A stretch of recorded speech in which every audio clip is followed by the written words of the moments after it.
Hampir semua negara sedang membahas tentang persoalan yang sama. Ulama-ulama di berbagai negara itu sedang mencoba kasus-kasus yang sama. Tanda akhir zaman, kiamat kecil, kiamat besar. Terkait persoalan Imam Mahdi, Dajjal, hampir semua bahas itu sekarang. Pertanyaannya ada apa? Kok baru sekarang mulai dibahas gitu? Artinya kezaliman itu mulai nampak di semua negara. Bukan hanya di sini. Yahudi dan Syiah tak pernah berkelahi dalam sejarah. Justru yang ada dalam sejarah, Yahudi dan Syiah bersatu. Jika Baitul Maqdis menjadi kota perdamaian, maka Madinah menuju fase kehancuran. Akan muncul panji-panji hitam dengan bendera-bendera yang bertuliskan La ilaha illallah dari Khurasan. Panji hitam yang membawa bendera yang bertuliskan La ilaha illallah itu kelak mereka yang akan menjadi pendukung Imam Mahdi.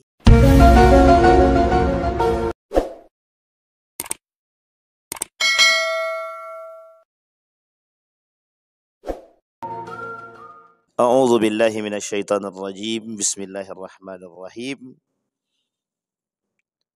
Assalamualaikum warahmatullahi wabarakatuh. Alhamdulillahi rabbil alamin.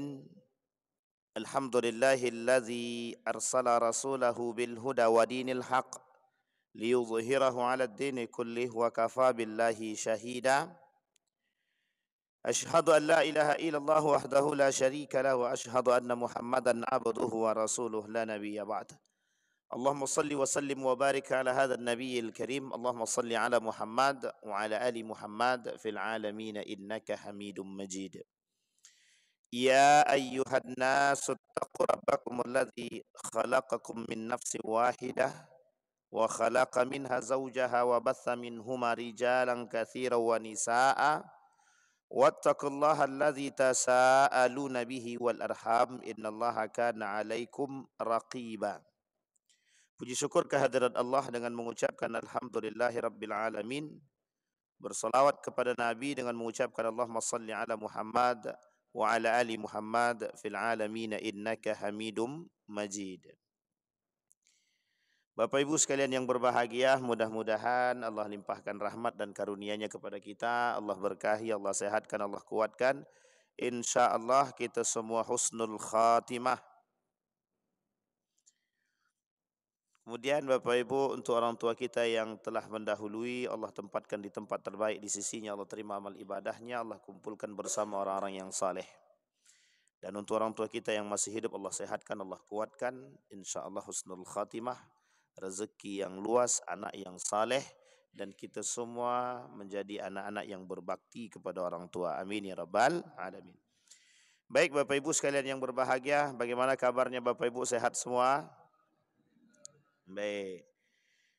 Di subuh hari ini kita lanjutkan kajian Imam Mahdi. Sekarang Bapak Ibu sekalian yang berbahagia, kemarin itu kita membahasnya Imam Mahdi daripada hadis baginda Nabi Muhammad sallallahu alaihi wasallam. Dalam beberapa pandangan, Imam Mahdi disebut sebagai panglima atau pemimpin perang akhir zaman, atau bahasa lainnya pahlawan, hero di akhir zaman lah. Ketika Imam Mahdi turun, dalam bahasa hadis dia dikata memberantas kezaliman, kemaksiatan, ketidakadilan. Sehingga masa jaya Imam Mahdi itu dia tak lama pun, 7 sampai 8 tahun saja. Tapi selama 7 sampai 8 tahun itu orang-orang beriman yang hati dia terikat dengan keimanan itu bersama dengan Imam Mahdi. Maka sebenarnya mempertanyakan dalam diri kita, keberpihakan kita, jika kita bertemu dan kita masih hidup pada masa itu. Imam Mahdi ini menjadi satu hal yang fenomenal dan kontroversi. Imam Mahdi ini kontroversi menurut sebagian pandangan. Nanti kita coba tengok. Imam Mahdi ini dalam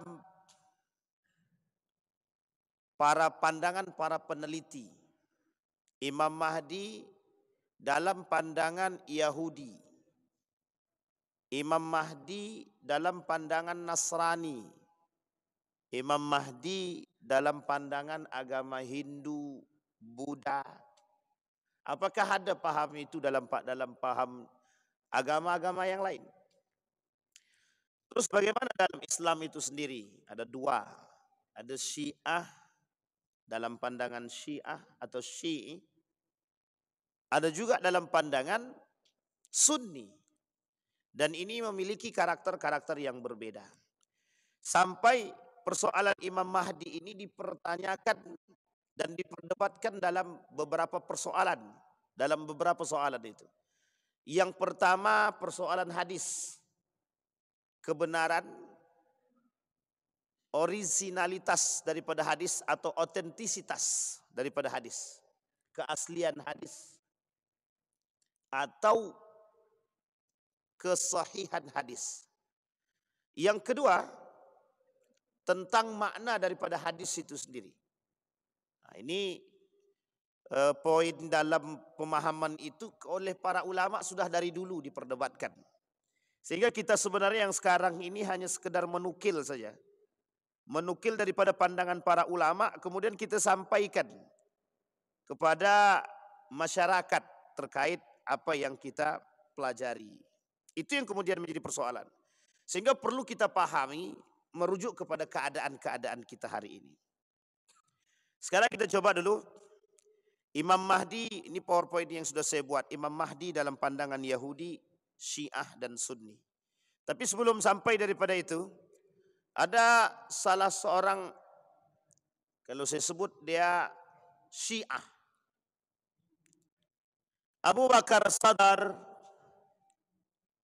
Abu Bakar As-Sadar, seorang peneliti, pengamat, menuliskan, kata beliau, Imam Mahdi itu akan memusnahkan kezaliman dan penindasan di seluruh penjuru dunia dan merealisasikan keadilan dan kesejahteraan di dalam negara yang mulia, kata Abu Bakar As-Sadar. Abu Bakar As-Sadar. Kata As-Sadar, ini poin penting ini. Kata-kata orang Zoroaster. Tahu Bapak Ibu Zoroaster? Majusi pada masanya. Zoroastrian membenarkan penantian mereka terhadap Bahram Shah. Nah, ini Zoroaster juga punya penantian. Ada panglima. Jadi setiap agama itu punya pahlawan yang ditunggu-tunggu. Namanya Bahram Shah. Hal yang serupa juga diyakini oleh orang-orang Kristiani Al-Ahbashi yang menantikan kembalinya raja mereka yang bernama Theodor. Seperti Imam Mahdi pada akhir zaman. Begitu juga orang-orang Hindu meyakini kembalinya Wisnu. Dan orang-orang Majusi pada saat ini meyakini hidupnya kembali Usar. Nah, ini pandangan daripada Abu Bakar Sadar terkait Imam Mahdi. Seorang filosof, Bertrand Russell, sempat berkata, sesungguhnya dunia sedang menunggu tokoh reformasi, bukan Amin Rais, sudah selesai, yang akan menyatukan dunia di bawah bendera tunggal dan satu panji. Nah, ini kata peneliti Bertrand Russell, melakukan penelitian dia bertahun-tahun tentang hadis-hadis Al-Mahdi. Soal kemunculan Imam Mahdi juga sempat diutarakan ilmuwan Barat namanya Albert Einstein. Wah, ini mesti dah tahu semua kan? Albert Einstein ini ada yang bilang Muslim diam-diam. Ini ada yang bilang tapi jangan langsung diklaim Muslim. Sebenarnya dia ateis. Tapi dia banyak menulis tentang Islam. Tentang Islam dia tulis, tentang Muhammad dia tulis. Tentang One God dia tulis. Itu dia banyak tulis. Bahkan dalam penelitian dia tentang sesuatu yang tak nampak itu dia sebut itu Tuhan itu. Pengakuan dia. Bahkan dia juga ikut mengomentari tentang persoalan Imam Mahdi itu. Sang pencetus teori relativitas itu berkata, sesungguhnya hari ketika dunia dipenuhi dengan perdamaian dan ketentraman dan manusia di dalamnya saling mencintai dan bersaudara, tidak akan lama lagi. Itu tidak akan lama lagi waktu dia masih hidup. Sampai hari ini. Artinya menurut dia, perjalanan waktu itu tidak lama. Menurut seorang ilmuwan yang tingkat kecerdasannya di atas rata-rata, yang setelah menelaah beberapa pandangan daripada beberapa agama, itu dia kata tak lama lagi Imam Mahdi itu muncul yang menyatukan umat. Pertanyaannya adalah, seorang Albert Einstein yang ateis, kok bisa dia mempelajari hal tersebut? Jadi ini sesuatu yang dipertanyakan. Artinya fenomenal, kontroversi di tengah manusia. Betulkah kelak Imam Mahdi itu turun? Betulkah Imam Mahdi itu ada? Ataukah hanya fiksi atau fiktif belaka? Dan ini dipersoalkan oleh para sebagian kalangan. Ibnu Khaldun tidak mau tinggal. Penulis kitab Al-Muqaddimah mengatakan, ketahuilah bahwa yang masyhur di kalangan umat Islam sepanjang zaman adalah pada akhir zaman pasti akan muncul seorang pria dari keluarga Nabi Muhammad SAW yang menegakkan agama, menampakkan keadilan, ditaati kaum muslimin, serta menjadi penguasa kerajaan-kerajaan Islam yang bernama Al-Mahdi, kata Ibnu Khaldun. Sekarang kita lihat dari sekian banyak pandangan itu, apa karakteristik keluarnya Ibnu Khaldun yang secara umum ya. Sebelum Ibnu Khaldun itu muncul, karakteristik untuk munculnya Ibnu Khaldun itu yang pertama, jelas kezaliman yang merajalela. Kalau sekarang ini dah merajalela atau belum? Masih ada yang sejahtera. Tapi lebih banyak sejahtera atau tersiksa? Tergantung manipulasi lah. Tergantung manipulasi data. Dia manipulasi data itu bagaimana? Ya, angka kemiskinan menurun. Ternyata memang menurun angka kemiskinan karena standar kemiskinannya diturunkan. Jadi kalau standar kemiskinannya tetap, misal standar kemiskinan itu 1 juta. Maka kalau standar kemiskinannya 1 juta, misalkan angka kemiskinannya stagnan.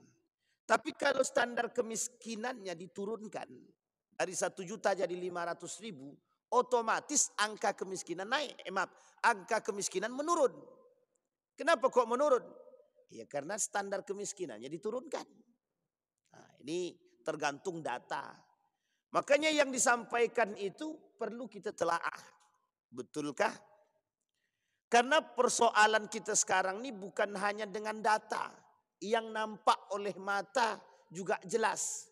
Sekarang ini sebenarnya tak lagi kita perlu melakukan penelitian secara eksplisit. Mencari orang tak mampu. Tak usah jauh-jauh. Tengok sekeliling rumah kita nih. Ada tak yang tak makan? Kita ambil ruang lingkup yang sangat sedikit. Misal dalam satu perumahan cuma 30 kakak. Berapa orang yang tak mampu di situ yang tak bisa makan? Yang tak bisa makan sehari itu ternyata 5 kakak. 5 dari 30 berarti berapa persen? 5 kakak dari 30 kakak berarti berapa persen? Sekitar berapa persen tuh? 15%. Artinya sedikit apa banyak? Banyak. Kecuali kalau 1, 2, itu kan masih mending lah. Nah, ini poin penting. Yang pertama, maka kata baginda Nabi Muhammad SAW dari Abu Asmar Ar-Rahabi dari Thauban, dia berkata Rasulullah SAW bersabda, kelak 3 orang akan berperang di dekat perbendaharaan kalian ini. Nah, ini poinnya nanti kita coba lihat. Yaitu Ka'bah. Dan kesemuanya adalah anak khalifah. Nah, ini yang dikatakan oleh Uzma. Uzma itu Ustadz Muhammad Zulkifli Muhammad Ali. Dan kesemuanya itu anak khalifah. Dan tidak ada yang menang melainkan 1 orang. Ini bahasanya kalau dibahasakan bahasa kita, kelak akan muncul, Imam Mahdi tidak akan muncul sampai terjadinya pertikaian di antara 3 anak khalifah yang memperebutkan kekuasaan. Nanti di antara 3 ini siapa yang berkelahi, siapa yang menang. Maka tinggallah salah satu di antara 3 tersebut atas perkara tersebut untuk merebut kekuasaan. Sehingga ada yang bilang ini merujuk kepada Saudi Arabia, kata dia. Karena pertikaian antara khalifah nampak, kata dia. Itu pandangan, sebagian kalangan. Ada juga yang mengatakan dari negara-negara Arab yang lain. Kenapa kok negara Arab? Karena kelak Imam Mahdi itu, dia datang itu berperang untuk Jazirah Arab terlebih dahulu. Sebelum semuanya didamaikan, itu Imam Mahdi akan mencoba untuk, memperbaiki Jazirah Arab dalam perang pertama dia. Jadi nanti perang pertamanya Imam Mahdi itu Jazirah Arab. Dan kelak akan menjadi pasukan dia, kita lihat nanti tentara dia atau pasukan daripada Imam Mahdi. Apakah kita Indonesia ini termasuk pasukan Imam Mahdi atau tidak, nanti kita tengok. Kemudian lalu muncullah bendera-bendera hitam yang disebut dengan panji hitam. Dari wilayah timur, mereka lantas memerangi kalian dengan perperangan yang sengit, yang sama sekali belum pernah dilakukan kaum manapun. Ini dalam riwayat yang lain, munculnya kekuatan Islam kembali dari 3 arah, kata Nabi. Kelak kekuatan Islam itu akan muncul dari 3 arah. Yang pertama, Syam, meliputi Palestina, Yordania, Libanon, Syria. 4. Satu dalam lingkup yang satu namanya Syam. Palestina, Yerusalem sama. Kemudian Libanon, Syria, Yordania. Kemudian yang kedua ada namanya Yaman. Pasukan dari Yaman. Yang ketiga pasukan dari Irak. Kalau dari Irak, kata para pengamat, para ulama dalam memahami hadis tersebut, Irak sangat tidak dianjurkan untuk diikuti. Jangan bergabung dengan Irak. Yang pertama bergabung dengan Syam. Kalau tak mampu bergabung dengan Syam, baru pilihlah Yaman, kata dia. Atau kalau Syam ini tak mampu, kita tak mampu, tak sanggup bergabung dengan Palestina, Syam, maka bergabunglah dengan Yaman. Kata Nabi, karena itu termasuk salah satu kota yang dicintai. Bukan Irak, bukan Kufah. Karena waktu itu dalam doa Nabi, Kufah itu masuk dalam yang tidak didoakan. Dan termasuk yang disebut sebagai kecelakaan. Tapi dalam hadis yang lain, ada uniknya. Pasukan panji-panji hitam itu, kata Nabi, akan muncul dari Khurasan. Khurasan itu mana? Iran. Khurasan itu Iran. Pertanyaannya, Yahudi muncul dari situ, Panglima juga muncul dari situ dalam hadis itu. Ada beberapa hadis, 70.000 pengikut Dajjal dari Isfahan, Iran. Tapi muncul Imam Mahdi juga dari situ, Khurasan. Nah, jadi apakah kontroversi? Tidak, bukan kontroversi.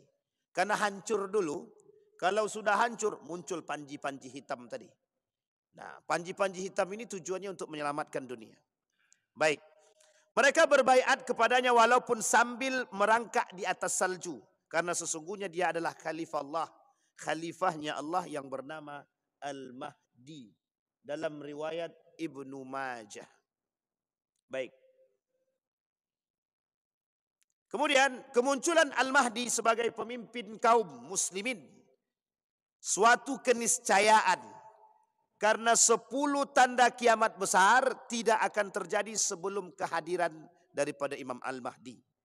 Namun tahun kemunculannya tidak seorang pun yang tahu, tapi yang jelas ketika muncul Imam Mahdi, sebelum muncul Imam Mahdi, kezaliman merajalela. Kemaksiatan, kezaliman, kemungkaran, perzinahan, riba, semualah. Tapi sekarang udah nampak semi-semi kemunculan Imam Mahdi itu. Riba merajalela, zina merajalela, khamar merajalela, narkoba petak lagi. Semua maling-maling makin muncul, perampok-perampok makin aktif. Maksudnya kreatif. Dulu namanya perampok itu diam-diam kan tengah jalan malam hari hentak. Orang rame komandan rampoknya juga. Semua Pak. Kezaliman, kemungkaran merajalela itu. Apakah masa sekarang ini mendekati pada masa tersebut? Ini yang kemudian oleh para ulama diperdebatkan. Ada yang kata belum lagi, lama lagi. Tapi kalau merujuk kepada poinnya, kita lihat sekarang. Hampir semua negara sedang membahas tentang persoalan yang sama. Ulama-ulama di berbagai negara itu sedang mencoba kasus-kasus yang sama. Tanda akhir zaman, kiamat kecil, kiamat besar. Terkait persoalan Imam Mahdi, Dajjal, hampir semua bahas itu sekarang. Pertanyaannya ada apa?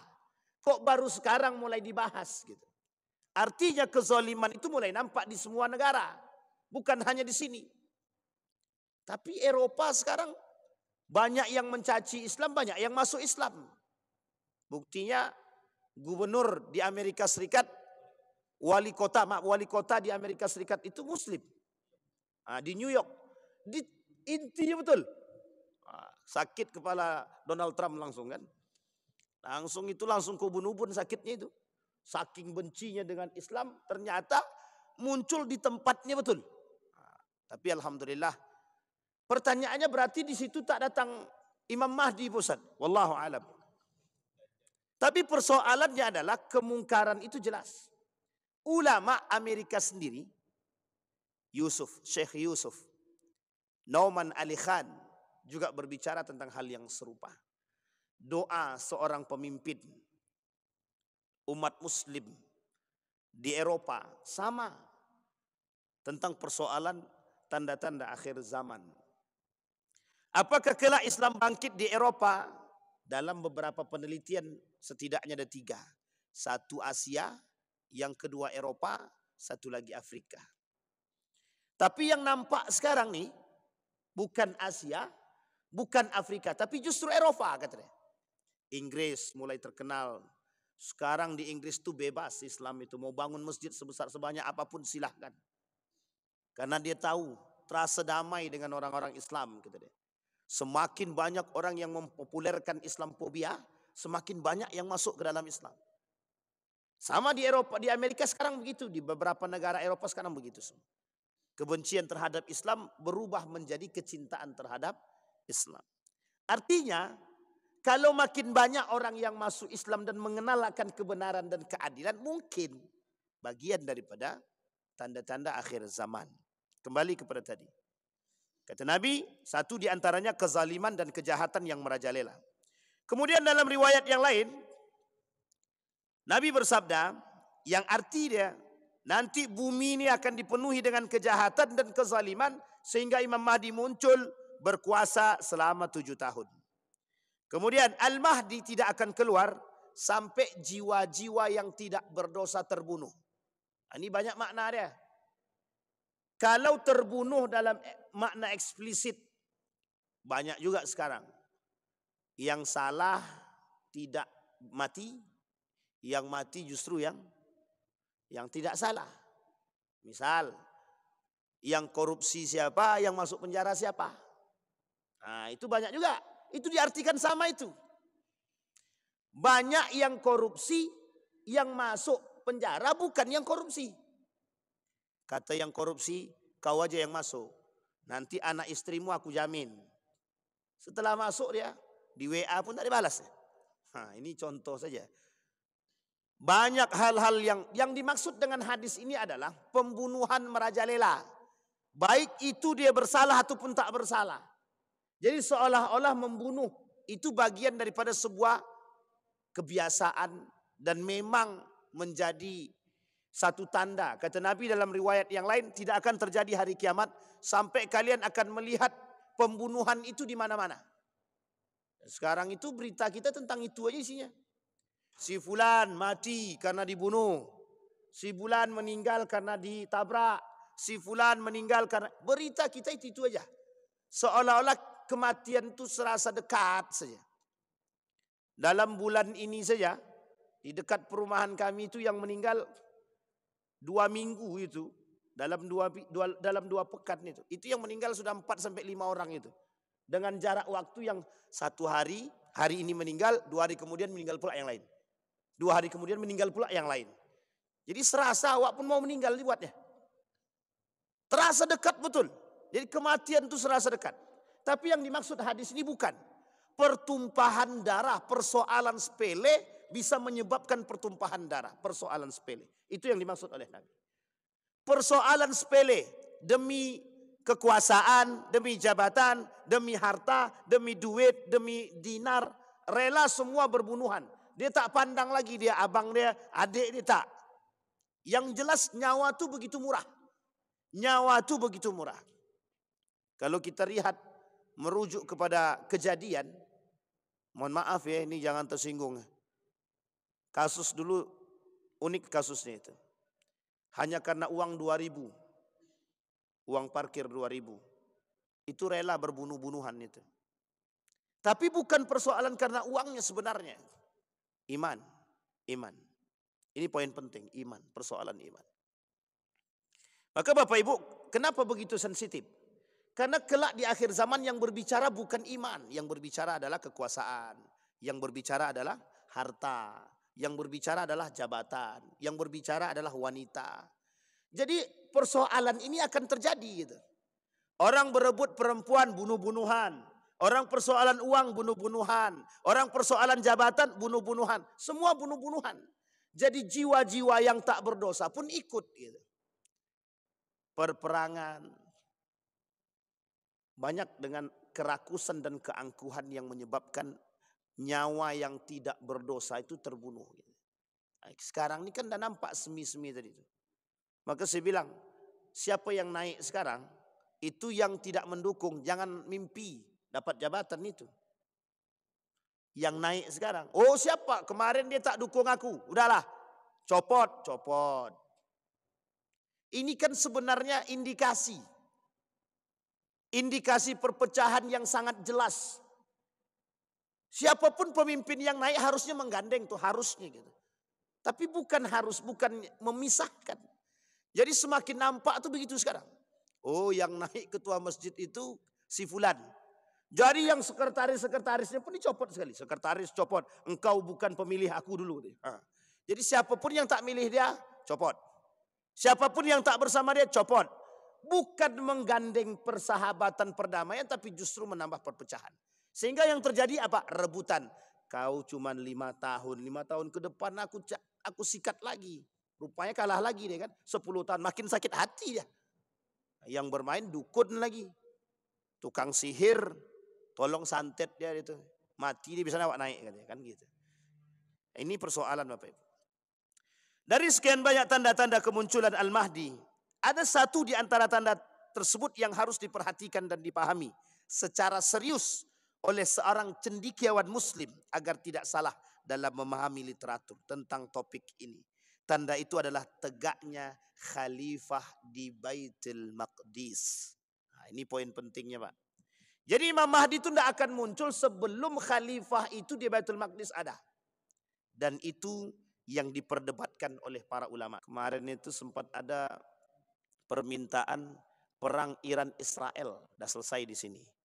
Kemudian ada yang minta perang Syiah Yahudi. Yahudi dan Syiah tak pernah berkelahi dalam sejarah. Yahudi dan Syiah tidak pernah berkelahi.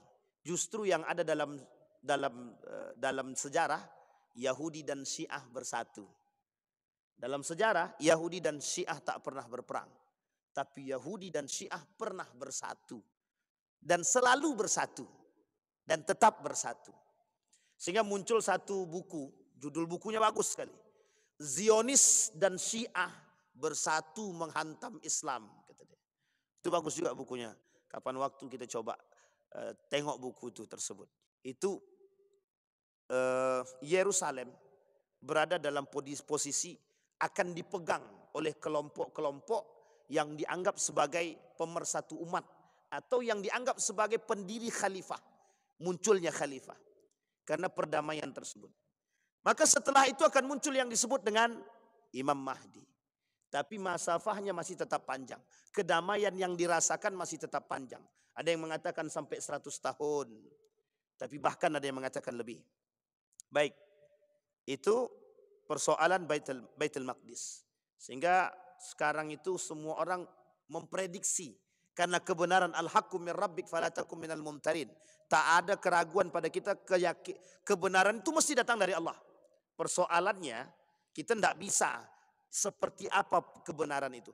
Hanya saja ciri-ciri dan tanda-tanda itu yang kemudian diperhitungkan oleh sebagian kalangan dari para ulama yang mencoba menghitung lewat, ada yang memprediksi lewat umur, hitungan umur yang disampaikan oleh Nabi dalam fase.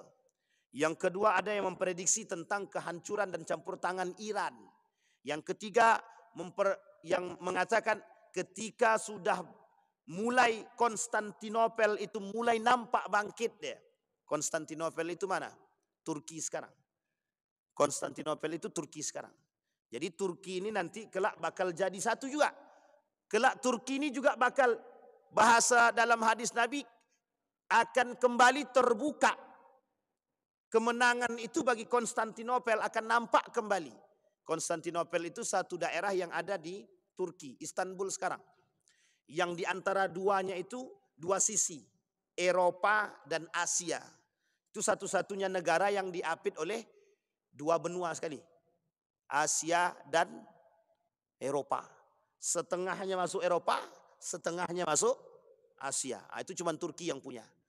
Jadi ada beberapa tanda-tanda. Satu-satunya negara di dunia yang diapit oleh dua, yang masuk dalam dua benua, Turki saja. Tapi satu-satunya negara di muka bumi ini yang diambil dari nama penaklukannya juga cuma satu, Saudi Arabia.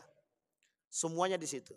Kalau kita rujuk sejarah, Bizantium, Romawi, Konstantinopel, Persia dan lain sebagainya, negara yang paling berkuasa di dunia ini, itu semuanya berada dalam lingkup Islam semua. Dan ditaklukkan oleh Islam semua. Artinya dalam sejarah, Islam pernah menaklukkan negara-negara yang paling adikuasa pada masanya dalam sejarah. Tapi uniknya, runtuhnya Islam justru di tangan umat muslim itu sendiri penyebab awalnya. Nah, ini poin penting. Maka itu indikasi ketika dinasti Umayyah hancur disebabkan internal, cinta dunia, cinta jabatan, cinta kekuasaan, hancur. Abbasiyah hancur, Mongol, Andalusia hancur, sama. Penyebabnya semua internal saja. Awalnya dinasti Utsmaniyah atau Khalifah Utsmaniyah, Turki Utsmani, sama. Kecintaan. Artinya kezaliman di dalam terjadi, cinta kekuasaan, cinta jabatan, cinta harta, dan semua menjadi persoalan inti dalam hancur daripada kerajaan Islam. Ini tujuan Imam Mahdi muncul. Untuk menegakkan keadilan, menghindari kezaliman, kemaksiatan, bersebunuhan hanya karena persoalan-persoalan sepele. Maka kata Nabi, wahai anak Hawalah, apabila engkau melihat kekhalifahan telah turun di bumi yang disucikan, maka sungguh telah dekat bencana gempa dan berbagai kesedihan serta perkara-perkara besar. Pada saat itulah hari kiamat lebih dekat kepada orang-orang daripada tanganku ini dari kepalaku, kata Nabi. Nabi begini mengatakan, kedekatan hari kiamat itu, ketika sudah nampak khalifah sudah turun, kesedihan mulai tampak, gempa di mana-mana, maka kiamat itu seperti sangat lebih dekat daripada tanganku seperti ini, kata Nabi. Nabi mengatakan demikian. Ketika Nabi bercerita seperti ini dalam riwayat Abu Daud itu, para sahabat itu sudah mulai ketakutan itu. Para sahabat itu mulai ketakutan. Maka di sini para sahabat mengatakan, doakan kami agar kami tak bertemu dengan keadaan hal tersebut. Memang mereka tidak ketemu itu Pak. Karena doanya Nabi. Bukan karena hanya doanya Nabi saja. Memang Nabi mendoakan tersebut, Nabi kata, kalian tak akan ketemu. Kata Nabi. Yang ketemu itu orang-orang setelah kalian. Fase Nabi selesai, sahabat selesai, tabi'in selesai, tabi'in selesai. Tinggal orang-orang ulama-ulama yang soleh. Kelak ulama-ulama yang soleh pun hilang. Tinggal ulama-ulama jadi-jadian. Nah ulama-ulama jadi-jadian ini yang akan datang menghadapi bencana kiamat tersebut. Rasulullah SAW bersabda. Dari Abu Sa'id Al-Khudri dia berkata, Rasulullah SAW bersabda, aku berikan kabar gembira kepada kalian dengan datangnya Al-Mahdi. Ia diutus kepada umatku ketika terjadi perselisihan, keguncangan di antara manusia. Kemudian terjadi goncangan gempa, perselisihan, kesedihan. Kemudian dengan tegaknya khalifah di Baitul Maqdis, kota Madinah, jika Baitul Maqdis menjadi kota perdamaian, maka Madinah menuju fase kehancuran. Nah, ini saya tak mau berandai-andai, tak mau berspekulasi. Tapi Bapak Ibu boleh lihat dalam 4 tahun, 5 tahun ke depan. Kita saksikan bersama dalam 5 tahun ke depan. Hijaz itu, Mekah dan Madinah itu seperti apa. Kita lihat nanti. Tepatnya 2030. Kita saksikan sama-sama. Kalau masih panjang umur. Jadi yang tua-tua kalau tak mau menyaksikan, doalah cepat-cepat. Ya Allah, matikan aku sebelum melihat. Tapi kejadian itu tak akan pernah tidak terjadi karena perkataan baginda Nabi Muhammad SAW. Kita saksikan Pak apa yang terjadi dalam perkembangan tersebut. Itu yang kemudian dipersoalkan oleh para pengamat hari ini. Para pengamat akhir zaman itu bukan berarti tidak ilmiah.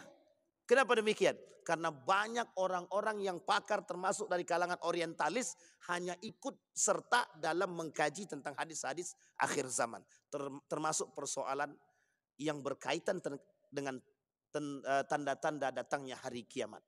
Kalau tidak dibahas mereka, itu tidak akan muncul film kiamat itu. Apa nama filmnya itu? 2012. Setelah itu 2000 yang difilmkan oleh Amerika. 2020 kiamat terjadi, tak jadi juga. Tapi tanda-tanda itu mereka pelajari. Mereka pelajari. Ateis bukan tak mempelajari, pelajari. Dan banyak kajian-kajian itu dalam kajian orang-orang orientalis. Karena sifatnya ke depan. Sifatnya ke depan.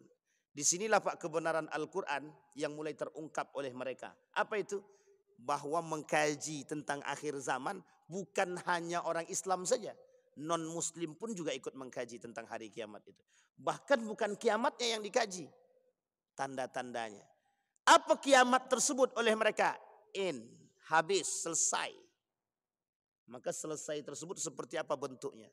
Dikaji Pak, dalam agama Kristiani ada, di Buddha ada, di Hindu ada. Ada tentang hari kiamat itu ada. Jadi jangan salah. Semua agama, termasuk yang ateis, tak percaya Tuhan pun dia pelajari itu. Nah, ini poin penting.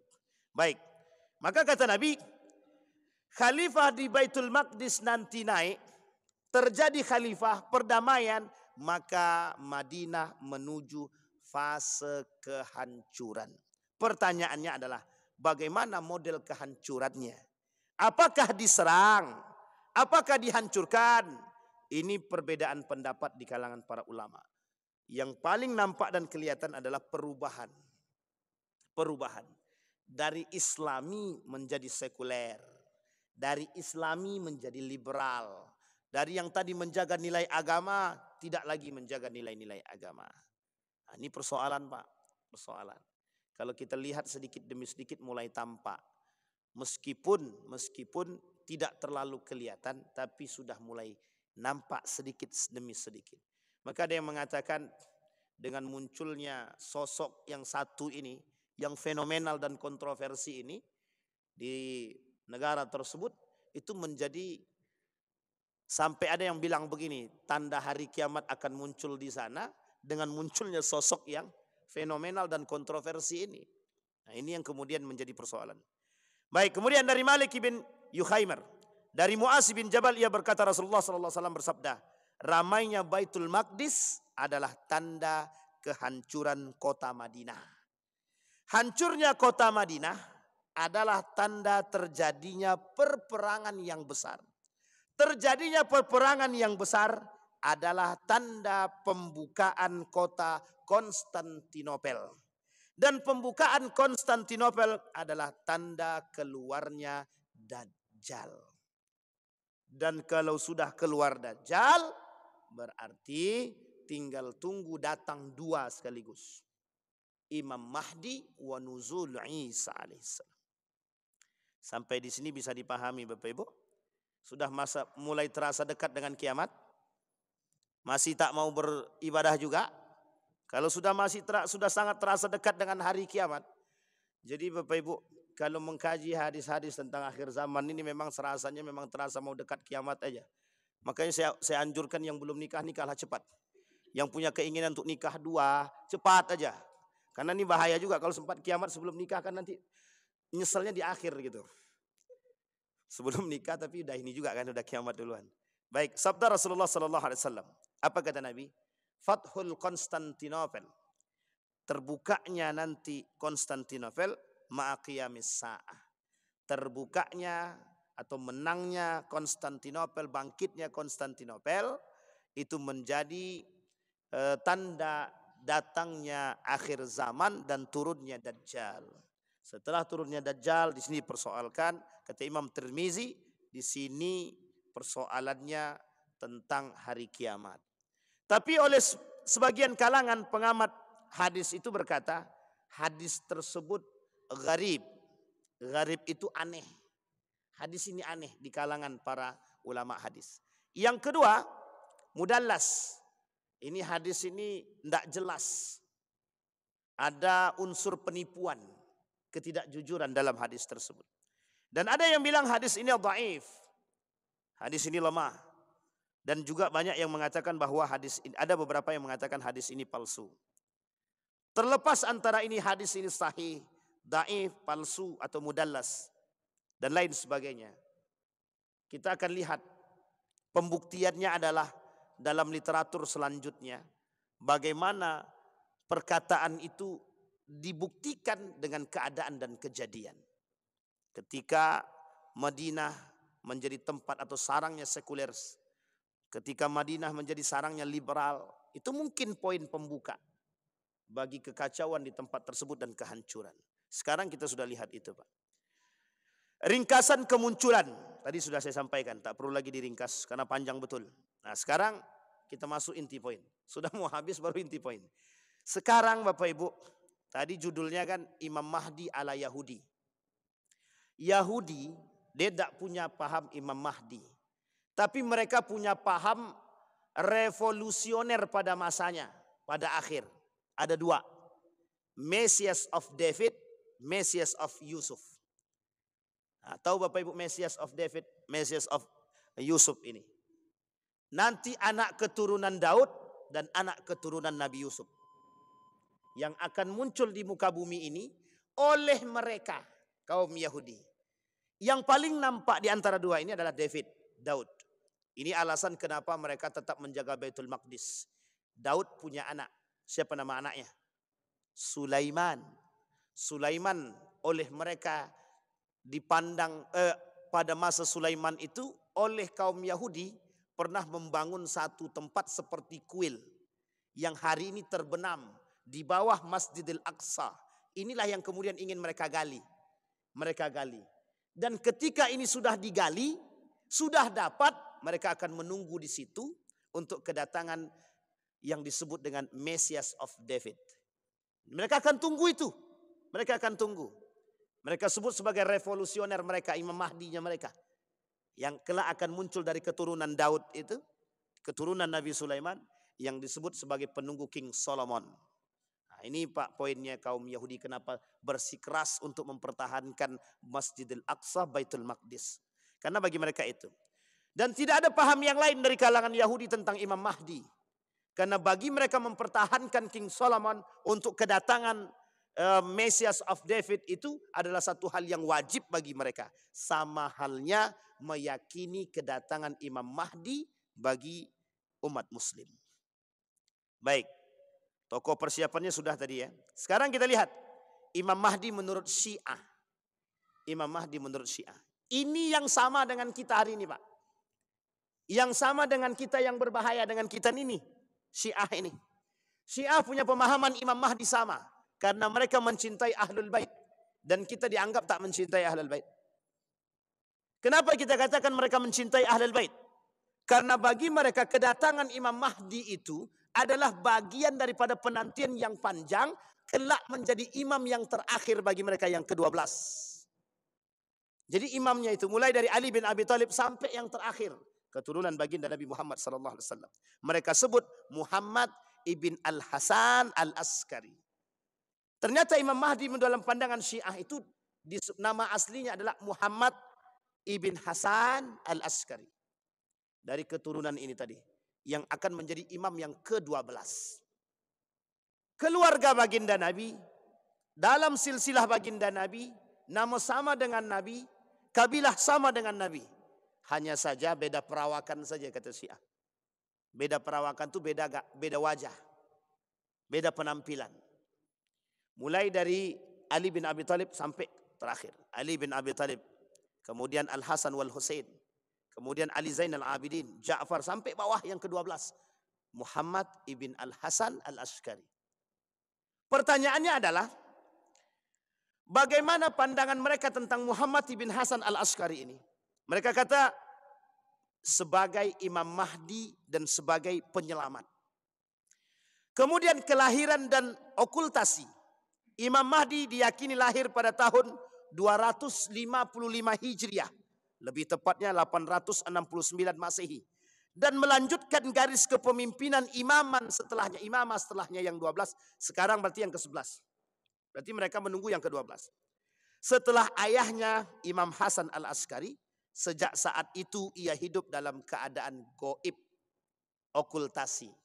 Jadi paham Syiah bahwa Imam Mahdi itu sudah ada. Cuma sedang bersembunyi. Sedang berada di tempat yang goib. Yang tak nampak. Kelak turun dia. Inilah kemudian yang dipahami oleh dia. Yang dipahami oleh kelompok Syiah. Ada dua kegaiban. Syiah meyakini bahwa Imam Mahdi mengalami dua kegaiban. Yaitu gaib ketika kecil. Gaibat sugra. Dan gaib besar. Kubra. Selama kegaiban kecil. Ia berkomunikasi dengan para pengikutnya.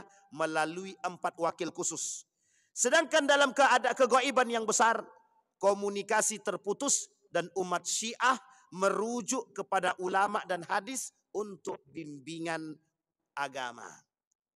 Jadi dia menunggu Imam Mahdi yang dianggap berada dalam kegaiban. Tujuan munculnya kembali.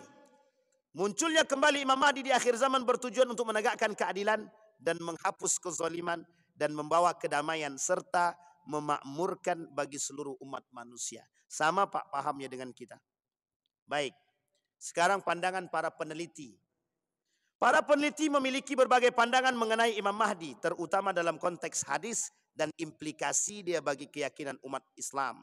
Yang pertama fokus pada otentisitas hadis, yang kedua fokus pada makna hadis.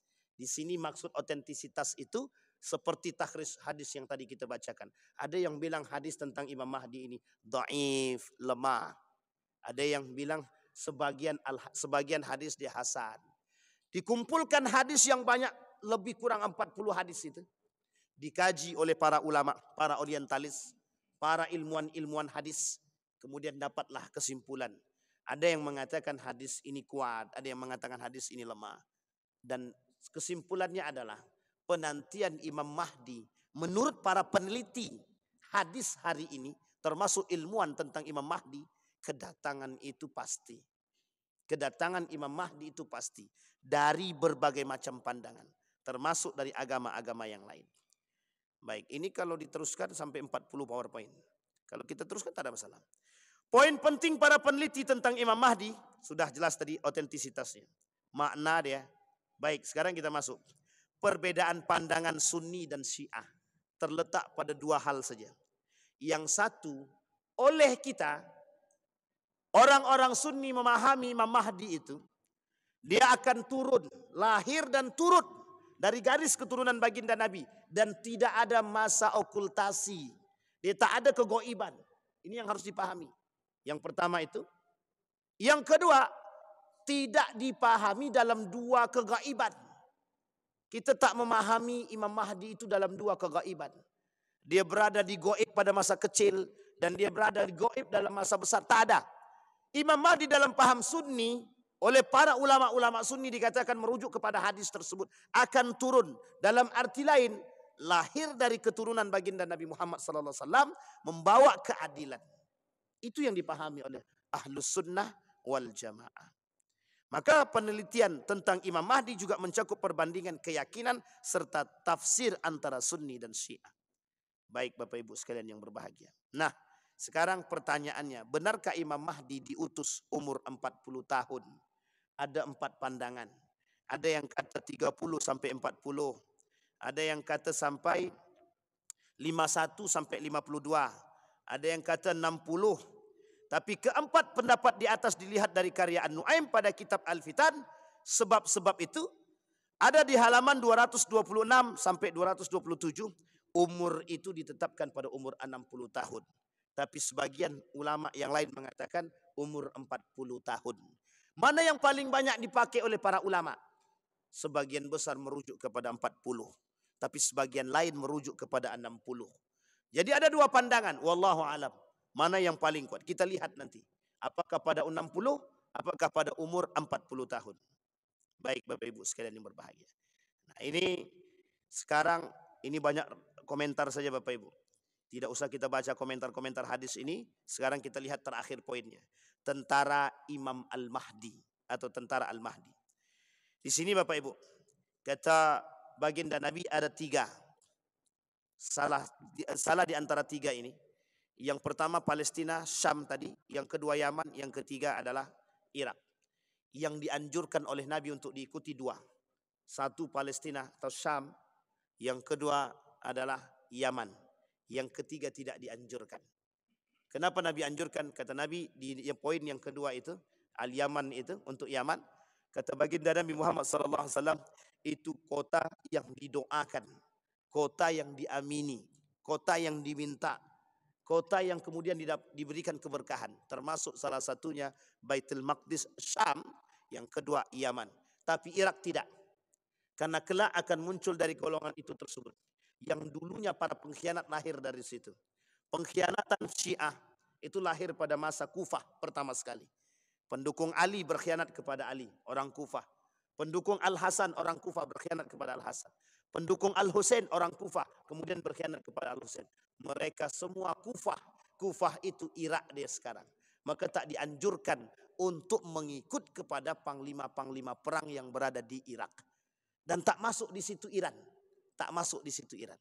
Hanya saja ada hadis baginda Nabi mengatakan akan muncul panji-panji hitam dengan bendera-bendera yang bertuliskan La ilaha illallah dari Khurasan. Pertanyaannya adalah bagaimana sesungguhnya panji-panji itu? Kata para ulama, panji-panji yang sebut tadi, panji-panji hitam yang membawa bendera yang bertuliskan La ilaha illallah itu kelak mereka yang akan menjadi pendukung Imam Mahdi. Baik.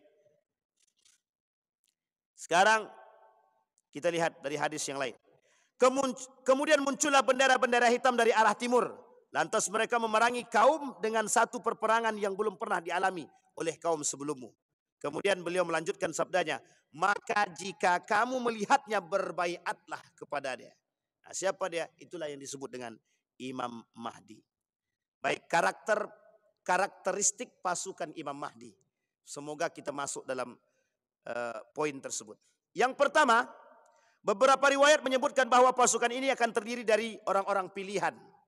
Yang kedua, seperti ahlul Quran. Yang ketiga, ahli dakwah. Yang keempat, ahli zikir.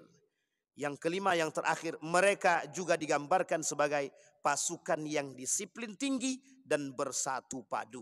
Sebelum kita tutup, ini memang panjang nih Bapak Ibu. Ada simbol-simbolnya sudah kita sampaikan, bendera dan lain sebagainya. Maka Bapak Ibu sekalian yang berbahagia, yang perlu kita yakini hari ini sebagai kesimpulan. Yang pertama, bahwa Imam Mahdi dalam pandangan Ahlus Sunnah wal Jamaah kedatangan dia pasti. Yang kedua, kedatangan dia membawa kebenaran dan kita harus berbaiat kepada dia jika kita bertemu dengan dia. Yang ketiga, bahwa kita orang-orang mukmin ini harus berada dalam pasukan itu. Yang keempat, mulai dari hari ini kita harus bisa melatih diri untuk berada pada kebenaran dan keadilan, bukan pada kesesatan dan kemaksiatan. Bukan membela yang salah, tapi membela yang benar. Biasakan diri kita, lidah kita, sikap kita pada yang benar. Karena yang bakal bertahan pada kebenaran yang punya sikap. Yang tak punya sikap tak akan berada dalam kebenaran. Ustaz, kami kadang sama si Anu benar, kadang sama yang salah. Itu tak punya sikap, abu-abu. Orang-orang seperti ini tidak dibutuhkan oleh Imam Mahdi. Orang-orang seperti ini tidak dibutuhkan dalam Islam. Islam hanya butuh manusia punya sikap. Karena iman menentukan sikap. Kalau dia tidak punya sikap, dia tidak punya iman.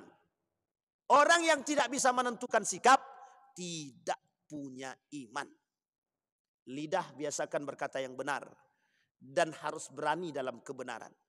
Karena Imam Mahdi mengajarkan kebenaran. Rasulullah Sallallahu Alaihi Wasallam sangat mengecam orang-orang yang tidak menjaga kebenaran. Bahkan di dalam Al-Quran diancam oleh Allah tidak diajak berbicara orang-orang yang menyembunyikan kebenaran. Saya kira itu saja Bapak Ibu sekalian yang berbahagia. Selesai sudah paham kita tentang Imam Mahdi. Kelak akhirnya adalah kita semua akan berhijrah ke tempat yang disebut dengan panglima perangnya, yaitu Syam, Palestina. Kalaupun kita tak mampu dan kita masih dipanjangkan umur dan kita menyaksikan itu, maka bergabunglah bersama para pejuang-pejuang di Yaman dan insya Allah kita selalu mendapatkan keberkahan. Dan kita berdoa kepada Allah semoga sebelum kita bertemu dengan masa kehancuran tersebut, kita diwafatkan dalam keadaan husnul khatimah dan kita punya generasi-generasi yang betul-betul dijaga oleh Allah dan insya Allah kita punya generasi-generasi pejuang, kita punya generasi-generasi yang cinta akan keadilan dan kedamaian yang berdasarkan dan bersumber pada iman. Amin ya rabbal alamin. A'udzubillahi minasyaitonir rajim. Bismillahirrahmanirrahim. Alhamdulillahirabbil alamin. Hamdas syakirin, hamdan naimin, hamdan yuwafi ni'amahu wa yukafi'u mazidah. Ya Rabbana lakal hamdu kama yanbaghi li jalali wajhikal karim wa 'azimi sultanik. Allahumma shalli ala Muhammad wa ala ali Muhammad.